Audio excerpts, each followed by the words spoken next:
The Chapter 12, World War II, Part 3 video on the vocabulary terms. Let us begin. We're going to take up where we left off. Our last term was the Flying Tigers. The first term for this particular slide will be Lend-Lease Act. FDR proposed to sell, lease, or lend war materials to any country whose defense the President deems vital to the defense of the United States. Our battleships began to protect British ships crossing the Atlantic. So again, that's kind of a part of it. So we, United States of America, under FDR, proposed to sell, lease, or lend war materials to any country whose defense, and this is the important part, whose defense the President deemed vital to our interest. And so as a result of that, our battleships began to protect British ships crossing the Atlantic. Why? Because FDR believed, FDR deemed, determined that the defense of the United States could best be served by helping protect British ships. The four freedoms. FDR proposed to establish a world based on, and these are the four that he believed the world would be beneficial or benefit from these being in place: freedom of speech and expression, freedom of religion, freedom from want, and freedom from fear. Now again, this is not exactly what you find in the Constitution.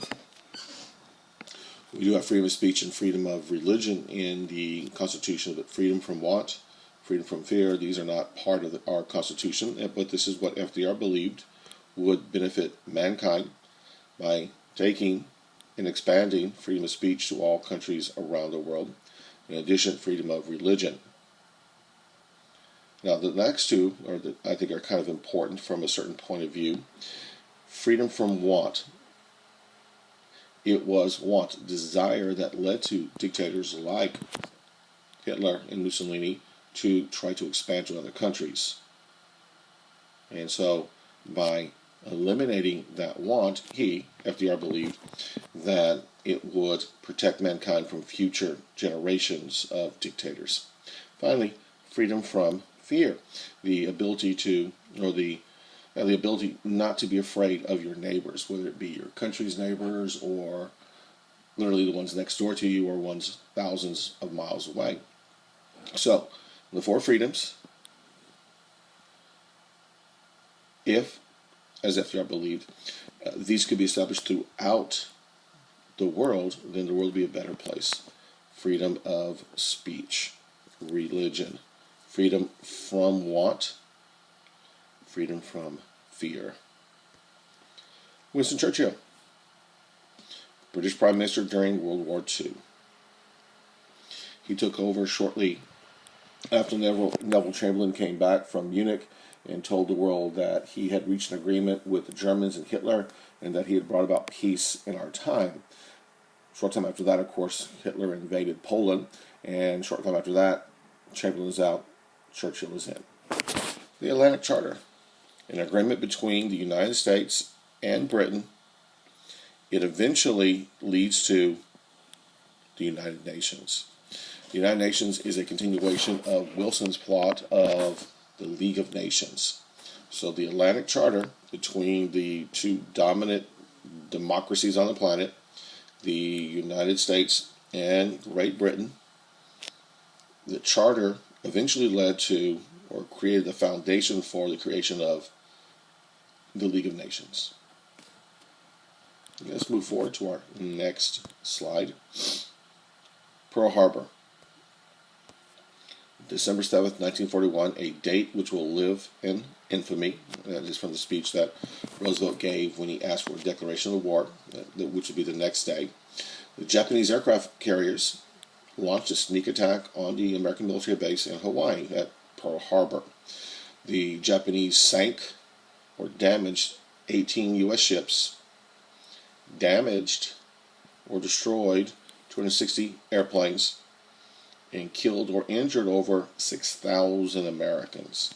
Now, why did they do this? Well, I think we've already discussed. The Japanese islands are a series of volcanic islands with very few raw materials. They imported almost all of the raw materials they needed for the military or for their industrialized society. Much of those raw materials came from us. The oil, the steel they needed came from us. And after they had invaded China in the mid-30s, we had told them if they do not stop this aggressive behavior, we would start to cut back on some of these materials. Over the course of the next several years, there's a back and forth. Eventually, we start to slowly decrease the amount of goods we would sell them. They launched a plan to attack us, and that plan resulted in that. The Japanese idea was if they could disable, or even better yet, destroy the American fleet in the Pacific, no one would be in their way in their attempts to expand. There's no one in the Pacific other than us, the United States, who could stop Japanese expansion. So by wiping out our fleet at Pearl Harbor, they then guaranteed an unmolested effort on their part to move into any country, onto any island in the Pacific, and they figured by the time we rebuilt our fleet enough to challenge them, they would be so entrenched in these positions, they would have such firm hold on these positions, we can never force them out. Fortunately, they were wrong. War bonds. The government issued these bonds. The government issued these bonds in an attempt to raise money to pay for the war.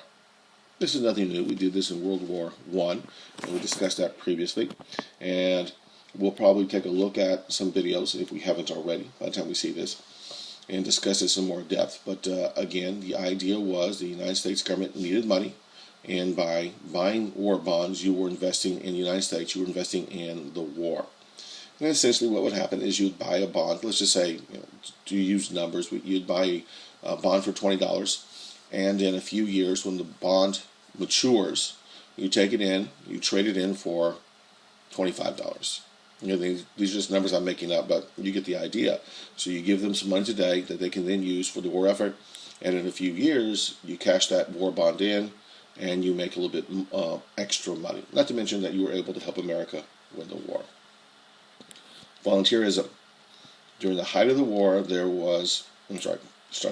the war, there was high amounts of willingness to help the American war efforts.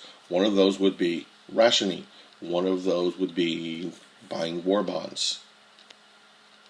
Let's take a look at rationing real quick, then we'll come back to volunteerism. Regulated the amount of goods that a consumer could obtain. It was done to forestall shortages. And so people willingly, hence volunteerism, willingly bought less goods, or let me phrase that a different way. They willingly gave in to the concept of rationing because they knew that was a way to help win the war. So essentially what you do is you get a ration booklet.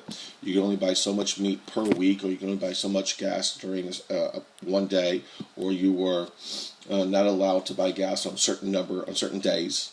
And this is all done again to create. Erase that right there. This one, we can see it better. The rationing was done to ensure that we would not have shortages of these goods. And of course, people volunteered to do this because it was helping with the war effort. Let's move on to the next page. In rationing, people would have these ration coupons, as I mentioned a moment ago. They are issued to each American family based on the size of the family. The more children you have, the more coupons you would get. These coupons could be redeemed. You could turn them in for food, tires, razors, gasoline, whatever the case may be. So every family got a coupon booklet, and then you could turn those coupons in for all these items right here. And it was based on size of your family. If it's just you and your spouse, well, you got fewer coupons. If it was you, your spouse, and your 5 kids, you got more coupons. Pretty simple concept. Victory Gardens. This goes back to our volunteerism. Americans grew food on small plots of land in their backyards or in window boxes in an effort to meet the need for food, both in America and overseas. We saw this again in World War I. And so people started growing small plots of land in their backyard. Again, even if you live in a city like Edinburgh, you probably have a yard. Maybe not be very large, but you have a yard, and you can grow a few things there, whether it be some corn or whatever it is. It doesn't really matter, but you're going to grow a little bit, and then you would then eat that yourself or sell it to a friend and trade it with a friend.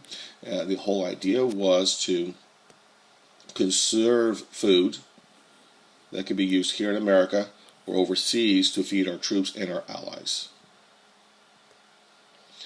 The Office of War Information, also known as the OWI, started in 1942. And of course, keep in mind, the war for us started in December of 41, so by the time really anything got organized and we began to do these things, it was 1942. So the Office of War Information started to produce pro-Allied, anti-Axis propaganda, such as movies and posters. So the OWI produced movies and posters that favored the Allies, the English, the French, the Americans, the Russians, and were against the Axis powers. The Axis powers, of course, being Germany, Italy, and Japan. The idea was to make citizens aware of how they could help in the war effort. We will see a number of movies that came out during the war that were very pro-Allied, anti-Axis. One of my favorites is an old Errol Flynn movie. Errol Flynn was the greatest movie star of his era, the leading man, the sex symbol for America, even though he was from New Zealand. Anyway, of his generation. And he made a movie in 1944, before the war was over, called Objective Burma. Burma is a small little island in the South Pacific. Anyway, the idea was to show the good guys, the Americans, the Allies, taking on the bad guys, in this case the Japanese. And there were a couple of scenes in there where the Japanese were portrayed as brutal monsters. To the point, in fact, they don't show this in the movie because, again, this was 1944, but there was a scene where several Allied prisoners had been hacked to death by the Japanese, therefore illustrating just how brutal the Japanese were. Okay, let's go on to our next one. The Voice of America. Started by the OWI, it sent messages overseas. It was intended to stir up distrust of the Axis governments and lower the morale of enemy troops. Now, we did this, and the Axis powers did that as well. There was, in the Pacific, a young lady, whose name escapes me at this moment, would broadcast music over open channels that the Allies could receive at sea. If you're on a ship, you could receive it. In between the music of the day, she would come up with little messages about, oh, Joe. Joe was a term that a lot of the Axis powers used to refer to the Americans, again, G.I. Joe kind of stuff. Oh, Joe, you know what's happening at home. Your wife is not being faithful. Your wife has left you for your brother, or your sweethearts don't care about you anymore. No one in America cares about you anymore. That kind of stuff. And there were also these types of people on the air, all women in Europe as well. And eventually, if they were caught, a couple of them were caught, they were prosecuted for war crimes after the war. Now, we did the same thing, but we won the war, okay? We wanted to stir up distrust of the Axis governments and lower the morale of the enemy troops. Now, again, that's what they were trying to do. We were successful because we won the war. If they would have won the war, they probably captured the people who did that for us and prosecuted them for war crimes. But we won, they lost. Let's go to our next one. The WACS, Women's Army Corps. Women, though they were not allowed, they were prohibited from enlisting in the regular army. Again, keep in mind, this is the 1940s, and we did things a little bit differently than we do it today. Women were not allowed, okay? Women were prohibited. Women were not allowed from joining the regular army, joined this group in order to serve the nation. So women joined the WACs, the Women's Army Corps, to serve the nation the best they could. Though they did mostly clerical work, they took the jobs of men who could then be used in combat situations, whether it was clerical work, whether it was driving ambulances, whether it was even ferrying planes from the back lines to the front lines, whatever the case may be. Women who joined groups like the WACs were contributing to the war in the best way that they could. Again, why? Women were not allowed, women were prohibited from enlisting in the regular army. All right, let's move on. Rose of the River, a symbol for the women who aided in the war effort. And we've seen this image. It's in the book. It's in the Jarrett book. It's probably in the American Republic book. It's pretty much in every book that you're ever going to read on the World War II. Rose of the River is a woman who took the place of her husband, her father, her brother, whoever it may be, in the factories. And this woman symbolizes what women did to help in the war effort. More than likely, it'll be on the STAR or the AP test. Possibly both.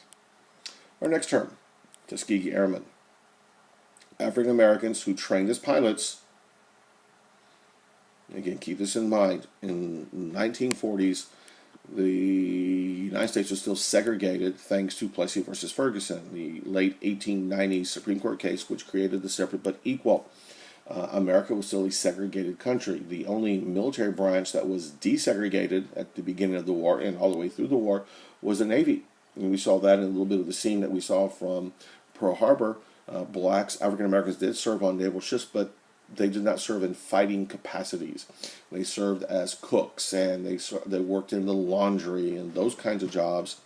And when Dorian Miller, who was portrayed by Cuba Gooding Jr. in the movie, when he picked up a machine gun and shot down several Japanese aircraft at the attack at Pearl Harbor, he was awarded almost every medal that the Navy and the United States government had to offer. And these men, like Dorian Miller, were not trained at all in this type of stuff. Why? Because, again, they were thought to be inferior. So they were, well, again, we take a step back. So African Americans could serve in a desegregated Navy, but they were not taught to fight. And other branches of the military, again, you had separate units. Black pilots, but white officers. Okay, let's get back to the Tuskegee Airmen specifically. African-American pilots who, once they were able to get to the war, once they were able to actually fly in combat, were going to supply fighter escort during bombing missions. Now, again, if you're a fighter pilot, which I am not, never have been, but I have read quite a bit about people who have been. They have a certain mentality, and that mentality is extremely aggressive. That's what makes them fighter pilots. The point of all this is that no fighter pilot wants to fly babysitting services or become a babysitter for bombers. But again, these bombing missions were extremely important. We were bombing the heck out of Germany. And as these bombers flew into Germany, they would need fighter escort to protect them from the German fighters. Even though these bombers had a number of machine guns and had quite a bit of defensive capability, they still needed pilots to support them, to provide them with protection. Once the Tuskegee Airmen began to fly this bomber escort, they never lost a single bomber to German airplanes. Now, did some of the bombers they're protecting get shot down from the ground? Yes, I mean, you can't really prevent that. But while the Tuskegee Airmen, again, all African American pilots, while they were supplying fighter escort for bombers, they never lost one single bomber to a German aircraft. All right, our next one. The Executive Order 9066. This is the executive order signed by FDR. This permitted the military to require Japanese Americans to relocate to interior camps, internment camps, away from western coastal regions. The idea behind this was real simple. The military was not sure that an American citizen of Japanese descent would not provide some type of espionage or sabotage for Japan during the war. So, President Franklin Delano Roosevelt, FDR, signs the Executive Order 9066, basically creating internment camps for the Japanese who lived on the West Coast. We've already seen a map of this. Okay, I'm back. I had to cough for a moment. I'm sorry. Anyway, so the Executive Order 9066 provided for the military to round up the Japanese Americans on the West Coast. If you were of Japanese descent, whether a U.S. citizen or not, you were forced to move inland to these internment camps, again, to prevent you, the Japanese American, from participating in sabotage or espionage. Now, this was challenged in the courts. The Korematsu versus United States Supreme Court case. The Supreme Court upheld FDR's Order 9066 on the grounds, and again, this is extremely important, the grounds that constitutional liberties may be limited in wartime. Now, was the concept of Japanese internment constitutional? No, of course not. It's ridiculous. Was the Korematsu versus United States Supreme Court case a bad decision? Yes, it was. Is there some merit to this concept of constitutional liberties that should be limited or can be limited in wartime? Oh, that's a darn good question. I can't say. I don't know. Part of me says, yeah, of course, we got to protect the United States. The Supreme Court did the right thing with this. On the other hand, I'm thinking, oh, I'm not so sure. I really don't. What happens if there is a made-up crisis? Okay. World War II, yeah, we got a big crisis, right? We are fighting the Japanese in the Pacific. There were a large number of Japanese descendants, Japanese Americans, who were living on the West Coast. Yeah. Is there a potential threat there? Yes, there is. But should we be limiting their liberties because of what might happen? Part of me again says yes, because the Constitution is not a suicide pact. Part of me says, oh man, I don't know. Who says there's a crisis? Is it possible right this moment President Obama could declare a crisis and then start rounding up people after he signs an executive order, rounding up people who he thinks might be a threat to America? That's entirely possible. That's why I'm somewhat torn, and that is why this is something that, if it is done, should be done with only the utmost care and caution and a great deal of thought going into it. Because once you start down this path, there's no telling where it could lead us. All right, we got one more slide, then we'll call it a day with this particular presentation. Let's take a look. George Patton, Dwight Eisenhower, Omar Bradley. I'm going to lump them all together because these are all military men, United States, U.S. military men who played a large role in the war effort. Now, let's go with Eisenhower first. He was the commander of all Allied forces in Europe during World War II. He was the supreme commander of all Allied forces, American, British, French. Anyone who participated with us fell under Eisenhower's control.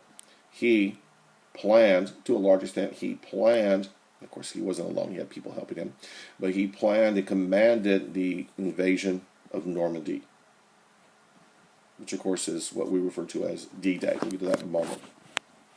Omar Bradley was selected by Eisenhower to lead the American army as it landed in France. So Bradley was selected by Eisenhower to lead D-Day invasion. D-Day, June 6, 1944. D-Day is called D-Day because, again, it was a potential day. What the commanders did is they had different plans. They had A-Day, B-Day, C-Day, D-Day, E-Day, whatever the case may be. And because of weather, the proposed attack was pushed back several days, which then takes us to what? Took us to D-Day. Okay, June 6, 1944. Kind of goofy, but that's the way it worked out. So Allied forces landed at Normandy Beach in France. And if we haven't seen by this time the short clip, about 20-minute clip of the D-Day landing that took place in the movie Saving Private Ryan, if we haven't seen it, we will see it. So D-Day, June 6, 1944, Allied forces landed at Normandy Beach in France, and the idea was This was the beginning. What the plan was, this was the beginning of the retaking of Europe. We're going to take it step by step, country by country. We landed at Normandy. We're going to get a foothold. We're going to pour more bodies on the beach. We're going to create a beachhead. We're going to push inward and kill or capture every German in front of us. And we're going to run them out of Europe. I'm sorry, we're going to run them out of France. Then we're going to push them all the way back to Germany. And then we're going to capture or kill them there. And we're going to end Nazism and Hitler's regime at this time. What started it? It all started with the D-Day landing. It all started with the D-Day landing, June 6, 1944. Okay, let us do Patton. Tank commander, our best tank commander, led the American invasion in North Africa and Sicily. He was one of the most effective American commanders in the war. He was an extremely colorful figure, a brilliant commander who was loved by his men and feared by the enemy. Okay, we're going to stop it at that point. We have just finished our chapter 12 part 3 video. Thank you for watching. Bye.